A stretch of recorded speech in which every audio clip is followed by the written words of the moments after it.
ও মাই god, password সিনেমার পর পরিচালক মালেক আফসারীর নতুন সিনেমায় দেখা যাবে ঢালিউড বাদশাহ শাকিব খানকে। বিস্তারিত জানতে ভিডিওটি শেষ পর্যন্ত দেখবেন। চিত্রনায়ক শাকিব খান ও পরিচালক মালেক আফসারীর সবশেষ পাসওয়ার্ড সিনেমাটি দর্শকদের উপহার দেন। সিনেমাটি মুক্তির পর বেশ ব্যবসা সফল হয়। এবার নির্মাতা মালেক আফসারী জেমস নামে নতুন সিনেমা নির্মাণ করতে যাচ্ছেন।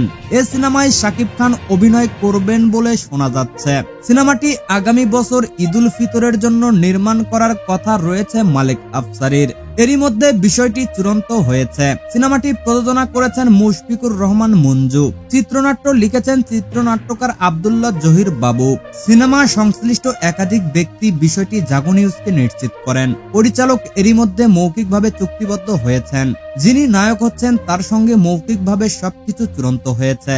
নাম প্রকাশে অনিচ্ছুক সিনেমা সংশ্লিষ্ট একজন বলেন, বাংলাদেশ চলচ্চিত্র পরিচালক সমিতিতে সিনেমাটির নাম এন্ট্রি হয়েছে।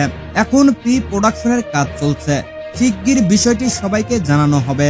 পরিচালক মালেক আফসারীর মুঠোফোনে যোগাযোগ করা হলে বিষয়টি অস্বীকার করে তিনি বলেন, ৩ বছর আগে সিনেমা নির্মাণের কাজ ছেড়ে দিয়েছি। এই সিনেমার বিষয়ে কোনো কিছু জানি না।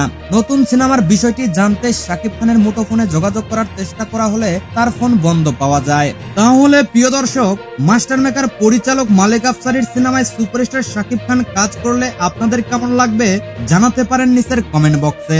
আর আপনি যদি শাকিব খানের ফ্যান হয়ে থাকেন তাহলে চ্যানেলটিকে সাবস্ক্রাইব করে সাথেই থাকবেন। ধন্যবাদ এতক্ষণ সাথে থাকার জন্য।